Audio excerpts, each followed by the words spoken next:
하나님께서 여러분 모두에게 큰 평강 주시기 바랍니다.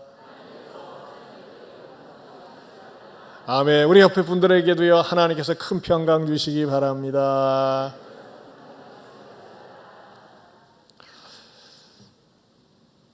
이 세상에서 우리들에게 지속적이고 반복적으로 영원한 만족을 줄 수 있는 선물은 없습니다. 일시적일 뿐입니다. 근데 우리들에게 반복적이고 지속적으로 영원성 있게 줄 수 있는 선물, 그것은 뭐라고 그랬어요? 그것은 우리 예수님이 유일하게 주실 수 있는 선물입니다. 왜 그렇죠? 예수님은요, 죽음에서 구원 얻게 하는 영생을 주셨어요. 너희가 그 믿음으로 말미암아, 그 은혜에 의하여 믿음으로 말미암아 구원을 받았으니 이것이 너희에게서 난 것이 아니요 하나님의 선물이야. 하나님의 선물은 영생이거든요. 영원히 사는 겁니다. 자, 예수님을 믿게 되면요, 내가 이 땅에 살면서는 영적인 삶을 맛보고 누리고 살고, 이 세상을 떠날 때는 그 영생이 내 안에 있기 때문에 하나님 앞에 가게 됩니다. 심판받으러 가는 게 아니라 하나님 앞에 상급받으러 가는 거예요. 그리고 예수님 다시 재림하실 때는 우리는 영광스러운 몸으로 부활해서 영원토록 사는 그런 축복이 있습니다. 그야말로 여러분, 다른 종교에서는요, 선물이란 단어 자체가 없습니다. 그러나 우리 기독교는 유일하게 선물, 프레젠트라고 하는 선물이 있어요. 그 선물이 무엇일까요? 영생입니다. 이 영생을 여러분들 모두가 얻고 누리고 살 수 있기를 축원합니다. 그게 지난 시간의 메시지였어요. 그런데 오늘 설교 제목은 뭡니까? 영원한 선물 그 이후입니다. 영원한 선물. 그래요. 영원한 선물을 받았어요. 그런데 그 영원한 선물 그 이후에는 무엇이 우리들에게 기다리고 있고 어떤 것이 전개될까요? 그것은 말이죠, 오늘 10절 말씀에 우리는 그가 만드신 바라 그리스도 예수 안에서 선한 일을 위하여 지으심을 받은 자니라는 말씀이 말해주고 있습니다. 우리가 영생을 얻고 하나님의 자녀가 되면서 눈을 뜨게 되는, 그 눈을 뜨게 되면서 발견해야 할 진리가 있거든요. 그것이 무엇이냐면요, 첫째는요, 정체성의 확립이 필요하다는 것입니다. 정체성의 확립. 나는 어떤 존재인가, 나는 누구인가를 새롭게 발견한다는 것입니다. 오늘 10절 말씀을요, 공동번역, 새번역 성경에는 이렇게 번역을 해놨습니다. 우리 한번 스크린을 보실까요? 다시 보겠습니다.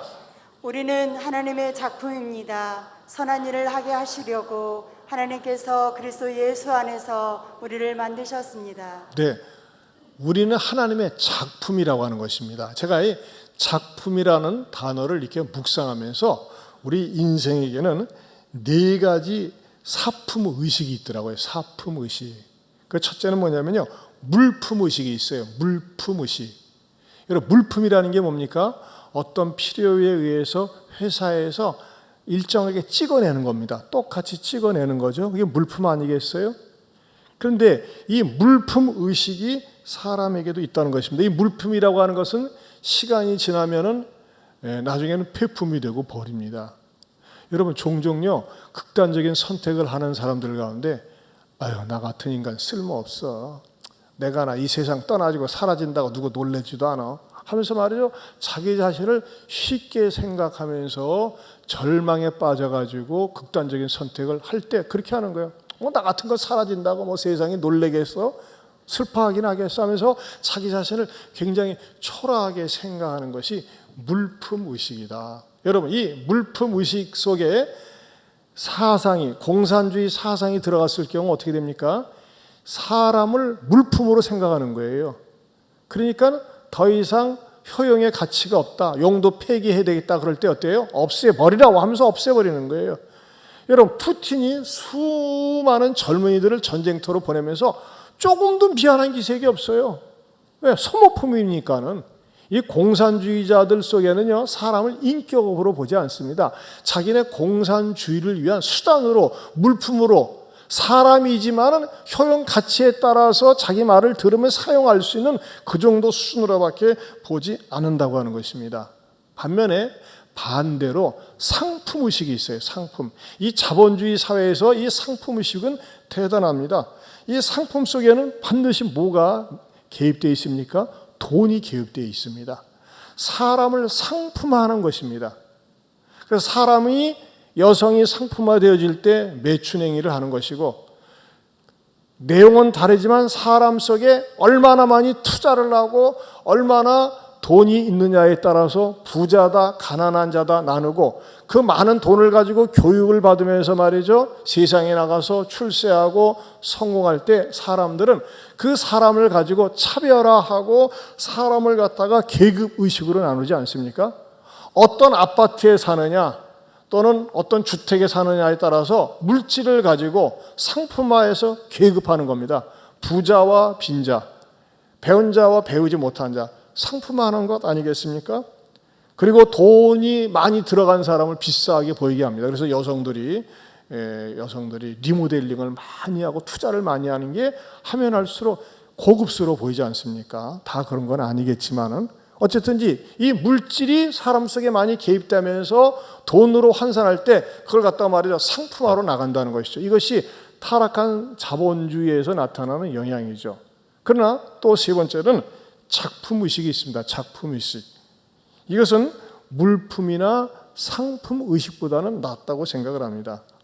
물질에 연연하지 않고 물질에 초연해서 살고 있고 물질에 구애받지 않고 많으나 적으나 거의 구애받지, 이런 사람들은 말이죠, 서리 이렇게 고등 종교를 가지고 돌을 닦는다든지 어느 정도 수준에 있는 사람들, 그런 사람들은 일종의 작품의식입니다. 나는 누구하고 비교할 것도 없고 비교 당하지도 않고 나는 마이 웨이, 내 식대로 산다. 상당한 작품 아니겠습니까? 그러나 네 번째로 말씀드리려고 하는 것은 뭐냐? 걸작품 의식이라고 하는 것입니다. 걸작품 의식. 이것은 물품이나 상품이나 작품보다도 뛰어난 것입니다.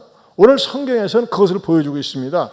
자, 10절에 보면요, 우리는 그가 만드신 바라 그랬어요. 거기다 줄을 치세요. 그가 만드신 바라. 이것은 아까도 읽은 것처럼 그의 작품이다 그랬거든요. 히라보로는요, 포이에마라고 합니다. 이 포이에마에서 나온 영어가 포윈이라고 하는 영어 단어입니다. 포윈이라는 게 시라고 하는 뜻이거든요. 같은 뜻에서, 같은 뿌리에서 나온 말입니다. 바울 사도는 이것을 작품으로 하고 얘기하는데, 한마디로 얘기해서 우리는 그의 만드신 바라라는 말씀 속에서 우리라고 하는 존재가 시적인 작품이요, 예술적인 작품이요, 걸작품이라고 하는 것입니다. 여러분, 걸작품이라고 하는 것은요, 다른 것과 비교를 할 수가 없습니다. 걸작품은 걸작품 자체로 귀한 것입니다.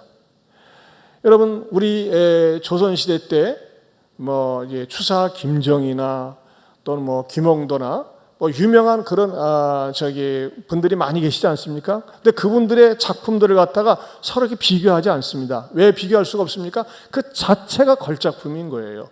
그런데 우리가 인생을 살면서도 우리가 신앙의 눈을 뜨고 예수님을 구세주로 영접하게 되면 내 내면 세계 속에서 새로운 자각 현상이 일어납니다. 그것은 뭐냐?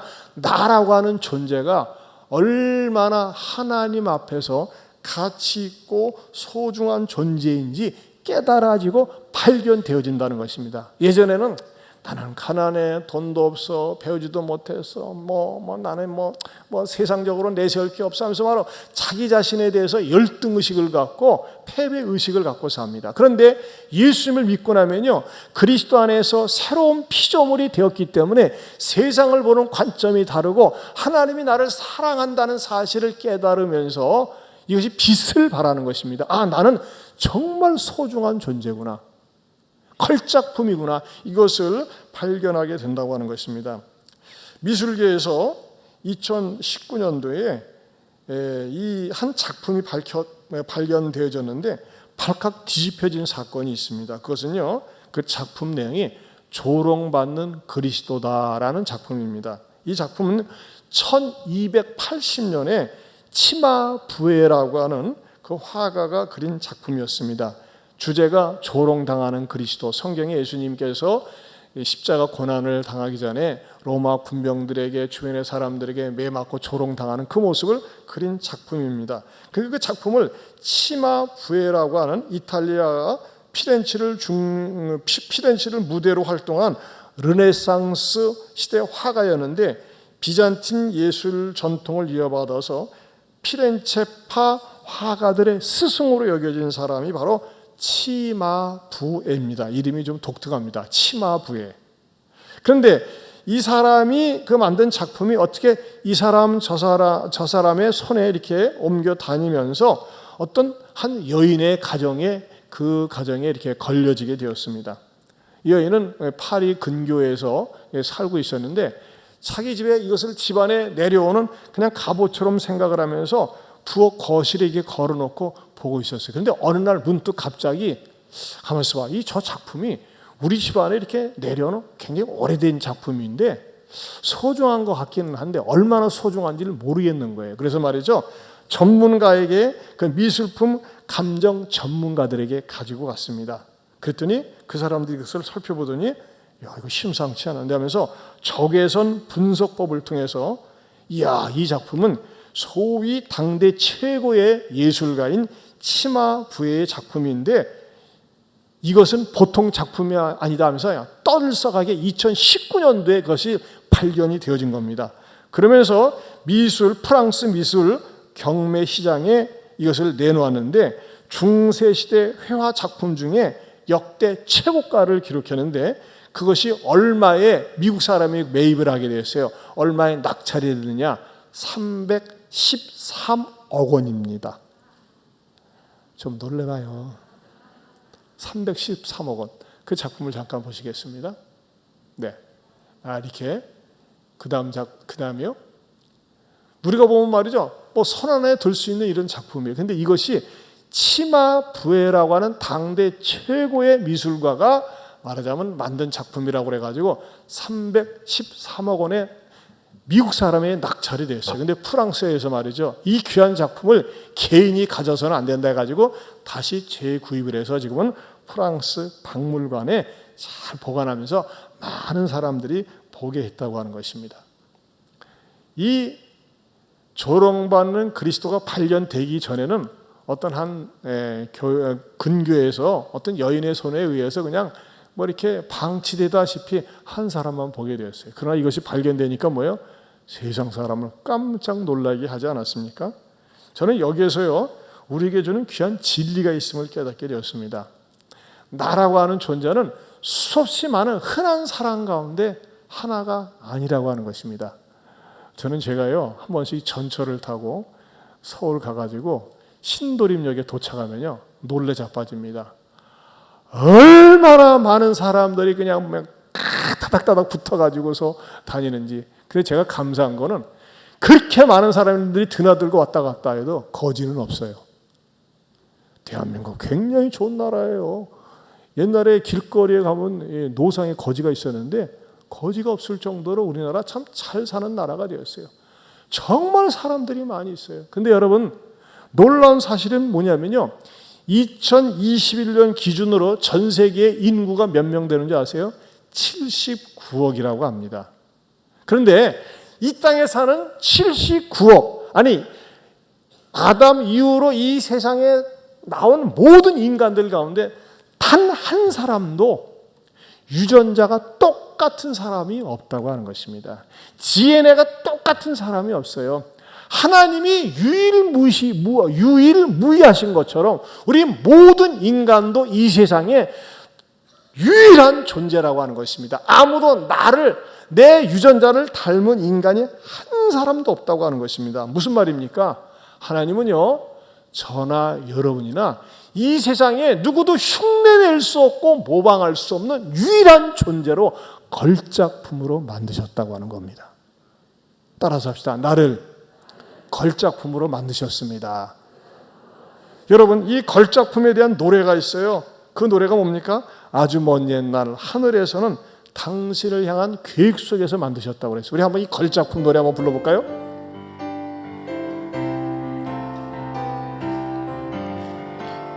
아주 먼 옛날 하늘에서는 당신을 향한 계획이 있었죠. 하나님께서 바라보시며 좋았더라고 말씀하셨네. 이 세상 그 무엇보다 위하게 누구 손으로? 나의 손으로 창조하였노라.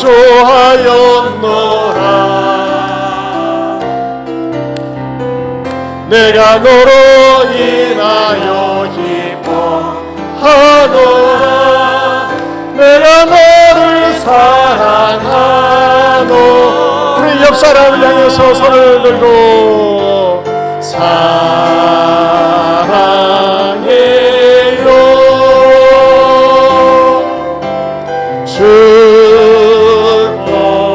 축복해요. 3층도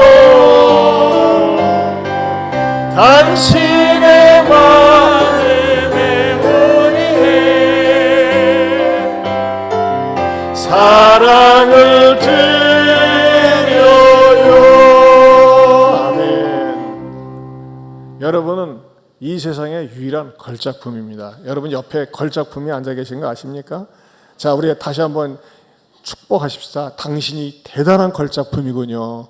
당신이 대단한 걸작품. 오늘 점심 쏘겠습니다. 예안교회에서 쏘겠습니다. 네, 한 분도 가지 마시고 줄 서서 기다리면서 세계에서 가장 맛있는 예안의 콩국수 돈 주고 살 수 없어요. 또 저희 교회는요 반찬도요 정말 중국 반찬이 아니에요. 직접 교회에서 만든 거니까는 목사님이 얼마나 맛있으면 저렇게 계속해서 얘기할까 기대하시라. 몇 분 안 남았습니다. 그런데 말이죠, 나라는 존재가 하나님이 창조하신 걸작품이라는 그 의식이 언제 발견될까요? 그것은요, 두 번째로 하나님의 말씀이 들어올 때 발견되어진다는 겁니다. 하나님의 말씀이 들어올 때 발견되어진다. 세상에서 흔한 인간에 대한 최고의 찬사는 뭡니까? 그냥 만물의 영장이다라는 그냥 일반적인 얘기예요. 하지만 여러분, 사람이, 나라는 존재가 최고의 걸작품이다. 어느 종교에서 말한 적이 없어요. 그러나 기독교에서는요, 우리는 그의 만드신 바라 포이에마다 시 같은 존재다, 걸작품이라고 성경에서 가르쳐주고 있어요. 근데 이전에는 몰랐는데 어느 때 알게 됩니까? 하나님의 말씀을 들을 때에 깨달아지는 거예요. 예전에는 나 같은 존재가 별 볼 일 없는 존재였는데 하나님의 말씀을 들으면서 믿음의 눈으로 믿음의 길을 가지고 발견되어지고 깨달아진다고 하는 것입니다. 그러나 여러분, 깨달아지고 발견되어지는 것으로 멈춰서는 안 돼요. 불임 여성이 아기를 낳게 되었을 때 얼마나 기쁘겠어요. 근데 아기가 낳은 다음에 응급처치하고 제일 먼저 뭐부터 합니까? 초유를 먹이고 부지런히 모유를 먹입니다. 여러분, 아기들이 클 때 부모들은 감탄사를 자주 바랍니다. 어머나, 벌써 이렇게 컸네? 저렇게 컸네? 할아버지 할머니들은 우와, 우리 손주들 이렇게 컸네? 깜짝깜짝 놀라요. 근데 그 아기들의 특징이 뭐예요? 진짜 식욕이 왕성합니다. 말이죠, 어머니의 젖병을 쿨쿨쿨쿨 마셔야 저러다 체하지 않을까 싶을 정도로 부지런히 마십니다. 그렇게 젖을 먹다 보니까는 어떻게 되죠? 우유를 먹으면서 놀라보게 빨리빨리 성장을 하는 거예요. 여러분, 이것은 영적인 생활도 마찬가지입니다. 오늘 등록하신 분들, 신앙생활 하신 지 얼마 안 되는 분들 부지런히 신령한 젖을 사모해야 됩니다. 교회 다니시는 분들도 마찬가지예요. 신앙생활이 나태하고 게으르고 그렇습니까? 왜 그런 걸까요? 영적으로 기운이 없어서 그래요. 하나님의 말씀을 부지런히 먹지를 못해서 그래요. 여러분, 당부합니다. 부탁합니다. 매일매일 우리가 양식을 먹는 것처럼 구약성경 2장, 신약성경 1장 읽기가 필요해요. 우리가 성경에 대해서, 진리에 대해서 알기 위해서는 오기가 필요해요. 오기. 말씀의 오기. 따라서 합시다. 말씀의 오기. 네? 말씀의 오기. 성질 부리는 오기가 아니라 말씀의 오기. 첫째는 뭘까요? 읽기예요. 읽기. 하나님의 말씀을 부지런히 읽어야 됩니다. 성경이 초신자들에게 어려울 수 있어요. 이런 분들에게는요, 마가복음이나 요한복음부터 읽으면 좋습니다. 마태복음은 추천하지 않습니다. 마태복음은 좀 심오합니다. 그래서 1장 열자마자 낳고 하니까 말이죠, 실족이 돼가지고 무슨 산부인과 병원도 아닌데 맨날 낳는다고 하느냐, 그 뜻을 잘 모르니까는 포기할 수가 있어요. 근데 마가복음이나 요한복음은 이렇게 풀어서 설명하기 때문에 이해하기가 쉽습니다. 말씀을 부지런히 읽는 게 중요합니다. 목사는 말이죠, 저는 평생 살아왔지만 지금도 말씀을 읽지 않으면요, 허해. 여러분, 밥을 안 먹으면 허한 것처럼 영적으로 허해요. 여러분들이 내가 꼬르륵 소리가 난다, 허한다, 이건요 건강한 증상이에요. 몸이 약한 사람은요 밥맛이 없어요. 밥 생각이 없어요. 몸에 병이 들어서 그런 거예요. 그런데 이것이 시간이 지나면서 말이죠, 아무렇지도 않다, 만성 질환자가 되는 거예요. 마찬가지로 영적인 생활도 마찬가지예요. 매일 말씀을 읽어야 됩니다. 그 다음에 두 번째는 뭐냐? 듣기예요. 듣기. 말씀을 들어야 돼요. 예배 때마다 듣는 겁니다. 또 여러분들이 유튜브 설교를 통해서, 제 유튜브 설교가 말이죠, 수요일이나 또 사도행전 강의 지나간 설교가 유튜브가 많이 나와 있어요. 들어가셔서 부지런히 말씀을 들으세요. 딴 거 이상한 거 듣고서 말이죠, 이단에 빠지지 말고 말씀을 부지런히 들을 때 믿음은 들음에서 나며 들음은 그리스도의 말씀으로 말미암았다고 성경은 가르쳐주고 있어요. 또 세 번째 중요한 건데요, 이것은 암송하기입니다. 암송하기. 여러분, 뭘 외운다? 나는 말이죠, 성경 암송하려면요 머리가 띵해요. 막 돌아버릴 것 같아요. 그래요. 저는요, 여러분, 솔직히 말씀드려서 자백할 게 있는데 대표적인 석두에 속합니다. 돌대가리에 속합니다. 잘 안 외워져요.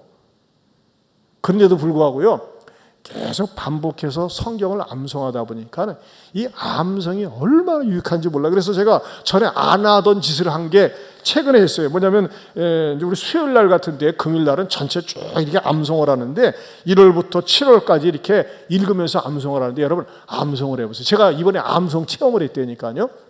몇 주 전에 제자 훈련하는 교회에 그 칼렛이라고 국제 칼렛 포럼이 제주도에서 모였어요. 그때 이제 제가 이사에 속하기 때문에 작년에는 제가 대포의 이사였고 내려놓고 이번에 이사인데, 화요일 날 저녁 9시에 이렇게 저녁 식사하고 이사 모임을 가졌어요.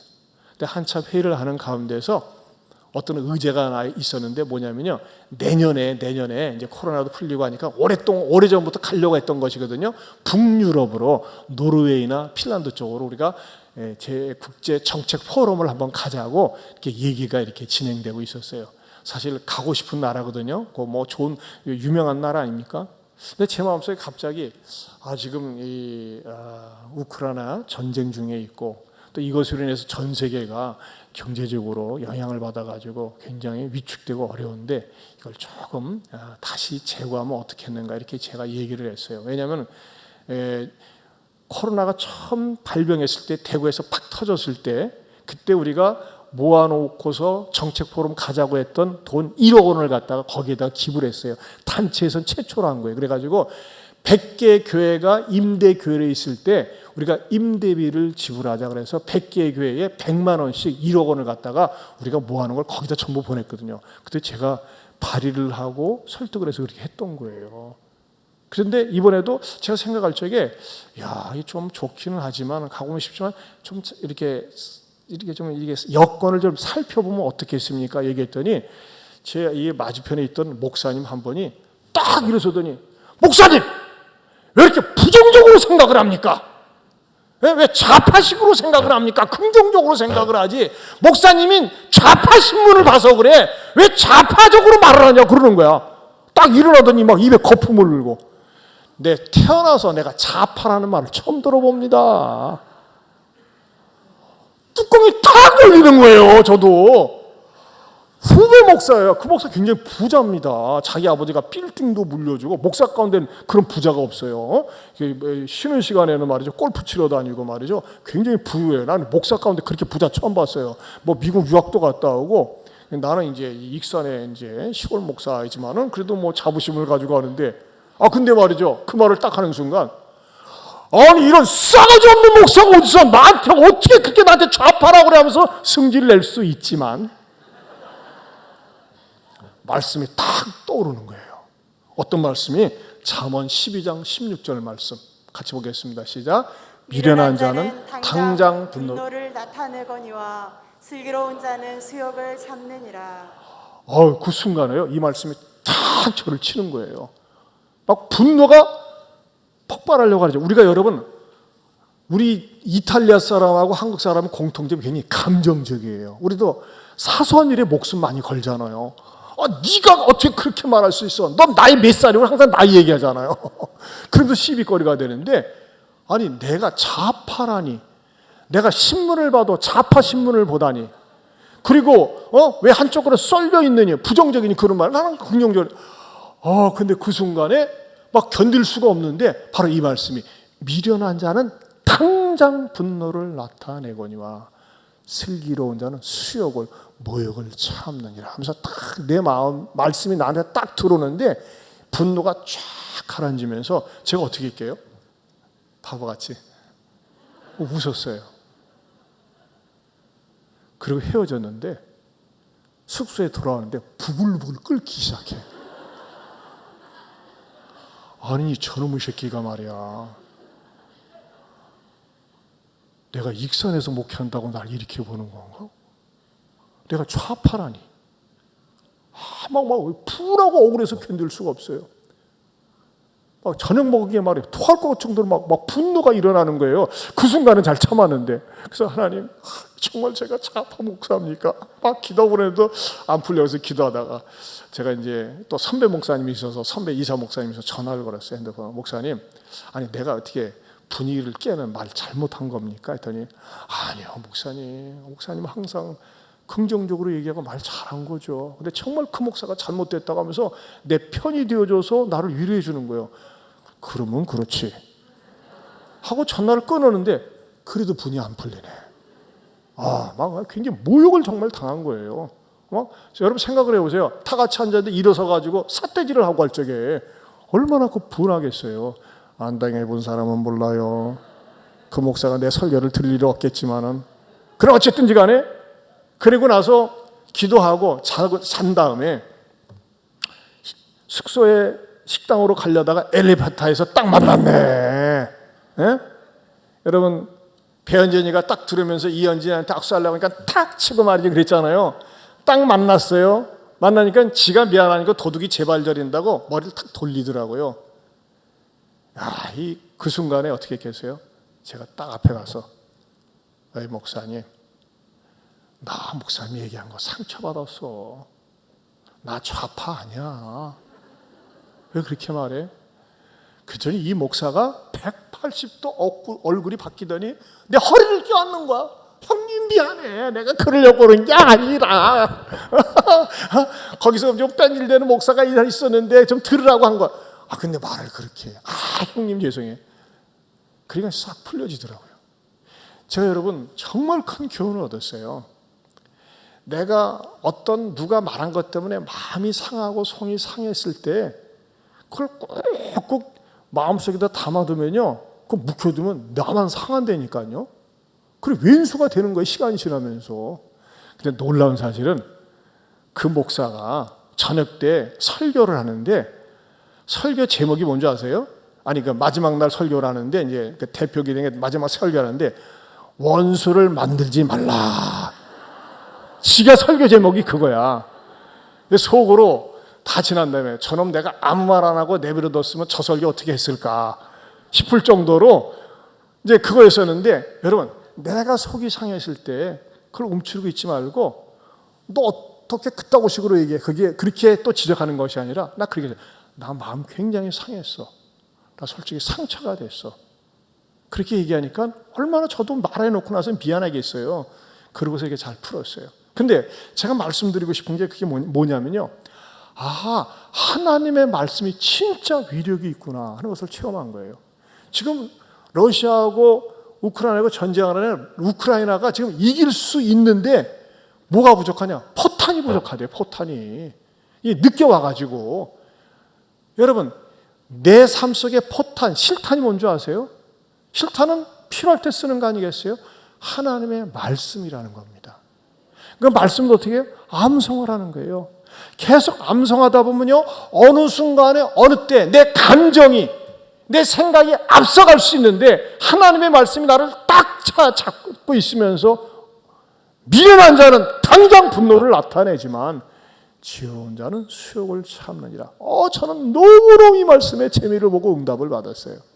여러분, 하나님의 말씀을 암송하면서 나를 감정대로 내 방치하지 않고 말씀이 나를 지배하고 다스리는 축복을 맛볼 수 있기를 바랍니다. 그 다음에요, 네 번째로는요, 나누기입니다. 나누기. 은혜스러운 말씀을 들었습니까? 은혜 받았습니까? 차 타고 가면서 부부끼리, 가족끼리 오늘 말씀 어땠어? 나는 이랬어 하면서 말이죠. 서로 주거니 바꾸면이 하면서 나눌 때 말씀이 내 안에서 풍성하게 거한다는 것입니다. 그 다음에 다섯 번째로는 전하기입니다. 전하기는요, 나누는 것은 믿는 사람끼리 나누는 것이고 전하는 것은 안 믿는 사람에게 내가 예수 믿고 난 다음에 얼마나 변화되었는지, 얼마나 하나님 앞에 축복을 누리고 맛보는지 그것을 갖다가 전하는 것입니다. 여러분, 말씀의 옥이에요. 자, 다시 한번 복습해 봅시다. 시작. 말씀을 읽기, 듣기, 암송하기, 나누기, 전하기. 이 말씀의 사람들 되시기를 축원합니다. 세 번째로는요, 늘 성령의 인도하심을 구해야 한다는 것입니다. 성령의 인도하심을 구해야 한다. 여러분, 예수님을 믿기 시작한 사람, 영접한 사람하고 믿지 않은 사람하고 근본적인 차이점이 뭔지 아세요? 말씀을 통해서 나라는 존재가 어떤 존재인지를 새삼스럽게 발견하기도 하지만 믿는 사람들에게는요, 성령님이 내주하세요. 하나님의 영이 내 안에 거하신다고 하는 겁니다. 이것은 누가 주신 거냐? 예수님께서 십자가에서 죽으시고 부활 승천하신 다음에 주신 거예요. 사실 예수님이 이 땅에 2000살도 사실 수 있는 분이에요. 그분에게 영생이 있기 때문에. 그런데 예수님이 이 땅에 육체로 영원토록 계실 수 있지만 육체의 몸을 가지고 이 땅에 살면 어떻게 될까요? 제한을 받습니다. 공간의 제한을 받아요. 시간의 제한을 받아요. 이슬 아래만 계실 수밖에 없어요. 그런데 예수님께서 죽으시고 부활하신 다음에 대신 성령님을 보내주셨어요. 그분을 갖다가 뭐라고 그러셨나요? 예수님께서 내 대신 보내주신다고 그러셨는데 예수님이 이 지상에서 떠나는 것이 유익하다는 거예요. 육체적으로 떠나는 것이 훨씬 유익하다고 말씀하셨는데 요한복음 16장 7절을 보겠습니다. 같이 봅니다. 시작. 그러나 내가 너희에게 실상을 말하노니 내가 떠나가는 것이 너에게 유익이라. 내가 떠나가지 아니하면 보혜사 성령이 너희에게로 오시지 아니할 것이요 가면 내가 그를 너희에게로 보내리니. 자, 우리 예수님께서 떠나는 것이 유익한 거예요. 육체적으로 떠나는 것이. 대신 예수님께서 육체로 떠나셨지만 그분은 그냥 육체로 떠나신 것이 아니라 부활하신 몸으로 떠났지만 하나님께서 하늘에서 우리들에게 성령님을 보내주셨어요. 따라서 합시다. 성령님. 하나님의 영이에요. 이 성령님은요, 우리 이곳에도 계시지만 익산에는 676개 교회도 계시고 대한민국에도 계시고 전 세계에 계세요. 각 사람에게 필요한 대로 계시는데 어떤 사람에게 특별히 더 머무르길 원하실까요? 사모하는 사람에게, 구하는 사람에게. 그래서 여러분들이 기도 제목 가운데 하나가 뭐가 되어야 되나? 하나님, 오늘도 성령님 나와 함께하여 주시옵소서. 이 기도가 얼마나 필요한지 몰라요. 성령님이 없는 사람은요, 죄송한 얘기지만요, 악령의 지배를 받습니다. 이거는 어른이건 애들이건 마찬가지입니다. 지난주에 팔봉 초등학교에 초등학교 5학년 아이가 다른 데서 이렇게 전학을 하는데 그 아이가 이전 학교에서 얼마나 못되게 굴었는지 막 깡패짓 하다시피 하니까는 왔어요. 그런데 이 팔봉 초등학교에 왔는데도 불구하고 교사도 학생도 교감도 교장도 벌벌벌 맨다는 거예요. 너무 무서워가지고 얼마나 싸납고 거친지요. 당해낼 수가 없는 거예요. 그래서 아까 어느 집사님이 인터넷 그 자료를 주는데 심지어는 교육장과 교육 까매게도 말이죠. 보고를 해가지고 조치를 해달라고 했어요. 근데 저는 그것을 기사를 보는 순간 기도가 나오더라고요. 이 아이가 이렇게 악하게 거칠게 한 것은 이 아이가 처음부터 그랬을까? 무슨 분명히 영향이 있을 거야. 그리고 이 아이를 지배하고 있는 건 뭐예요? 성령이 아니에요. 악령이 지배하고 있는 거예요. 어저께도 우리 교사들하고 얘기를 하는데 그런 의미에서 요즘 학교 교육이 난장판 아닙니까? 선생님이 쩔쩔매는 거예요. 학생 인권 조례를 강화시키다 보니까 교사 인권 조례는 완전히 묵사발이 돼버렸어요. 교사의 권위가 없어요. 교사의 권위가. 애들의 눈치를 보며 가르쳐야 돼요. 때로는 징계라는 게 필요한데 말이죠. 옛날 우리 어린 시절 허벌나게 맞았어요. 기성예비 안 갖고 왔다가 선생님이 가르치는 뭐야 이 변복 지우는 거를 갖다 치우게라 탁탁 얼굴 말이죠. 허에 얘기해가지고 맞고 막 그런 데도 있었어요. 여러분은 맞은 적 없죠? 참 무식했어요. 근데 지금은요 너무나 학생 인권 조례를 내세우다 보니까 교육에 말빨이 안 서요. 이게 교육이 되겠어요? 그러다 보니까 애들이 거칠고 사납습니다. 반면에 교회에 오는 아이들은 어때요? 그야말로 천사 같다는 거예요. 얼마나 이쁜지. 왜? 하나님의 말씀이 아이들을 지배하고 있고 성령님이 다스리고 있기 때문에 그렇다는 겁니다. 여러분, 이것은요 모든 사람에게 해당됩니다. 성령의 지배를 받지 않으면요 조금만 방심하면, 조금만 해찰하면 뭐예요? 마귀가 들어와서, 우는 사자와 같은 마귀가 들어와서 우리를 지배하고 다스리면서 죄짓게 하고 남 죽이게 하고 못된 짓 하게 한다는 것입니다. 여러분, 그렇기 때문에 우리들이 제일 중요한 게 뭐냐? 성령님이 나를 비춰주셔야 돼요. 여러분, 아까 조롱받는 그리스도를 갖다가 어떻게 이 740년 전의 작품을 갖다가 이게 진품이다, 이게 진짜다라고 하는 것을 갖다가 어떻게 발견할 수 있었을까요? 그것은요 적외선 분석법을 통해서 발견할 수 있어요. 적외선 분석법을 통해서 이것이 정말 진짜 진품인지, 또 금으로 되는 배경이라든지 목판 뒷부분의 연결 부위라든지 이런 것을 갖다가 소위 말이죠 치마 부해라고 하는 그 화가가 진짜 그린 것이다라고 하는 것을 발견할 수 있었던 것은 적외선 분석법을 통해서 가능했다고 하는 것입니다. 저는 여기서 이 좀 적용을 하고 싶어요. 적외선처럼요 성령님은 우리를 비춰주세요. 성령님께서 내 상한 마음을 고쳐주시길 원하시고, 삐뚤어지는 마음을 바르게 해주시고, 잘못된 마음을 바른 길로 갈 수 있도록 성령님, 하나님의 영이 늘 나를 인도해 주신다고 하는 겁니다. 여러분, 그래서요 오늘 메시지는 두 개입니다. 두 가지예요. 늘 하나님의 말씀이 나를 차지하게 하고 늘 성령님의 인도하심을 받아서 살 수 있기를 바랍니다. 여러분, 이 기도는요 아무리 많이 해도 지나치지 않습니다. 성령님 나를 다스려 주옵소서. 따라서 합시다. 성령님 나를 다스려 주옵소서. 나를 인도해 주옵소서. 성령 충만케 하옵소서. 이 기도를 많이 하세요.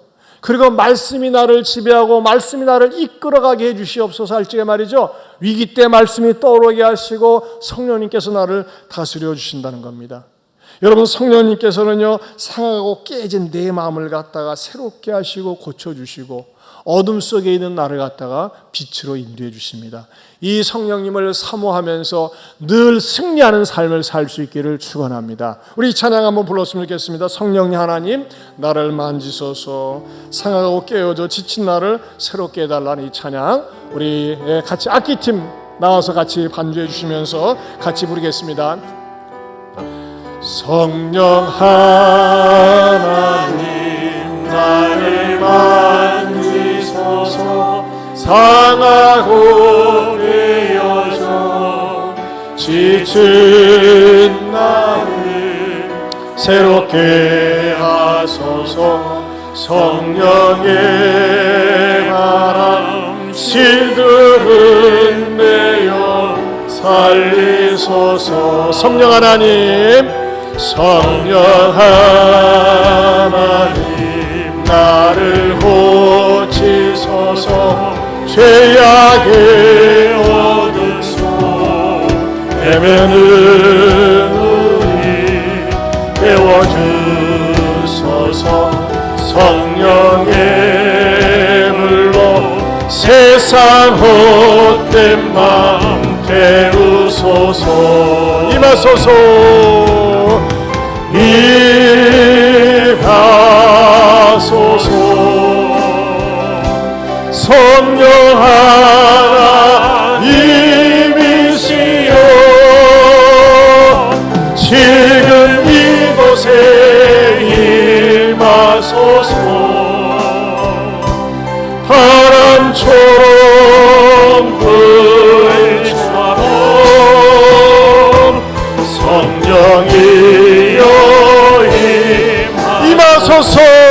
임하소서 임하소서 성령 하나님이시여 지금 내 맘에 지금 내 맘에 임하소서 바람처럼 불처럼 성령이여 임하소서. 우리 시간에 주신 말씀 붙들고 기도하기 원합니다. 주님, 내 생각을, 나의 모든 것을 성령님 다스려 주시고 지배해 주시고 늘 말씀을 읽고 듣고 암송하고 나누고 전하면서 말씀이 내 삶을 주도적으로 이끌어가게 하여 주옵소서. 그럴 때 넘어지지 않습니다. 그럴 때 힘있게 삽니다. 말씀의 사람, 성령의 사람 내가 되게 하시고 우리 아이가 되게 하시고 우리 가정이 되게 해달라고 우리 두 손 들고 주여 한번 부르고 기도합니다. 주여 하나님 아버지 감사합니다. 고맙습니다. 하나님께서 우리 함께 하시고 도와주시고 싸우셔서 성령의 사람, 진리의 사람, 말씀의 사람 되게 하시고 주님 죄짓지 않게 하시고 주님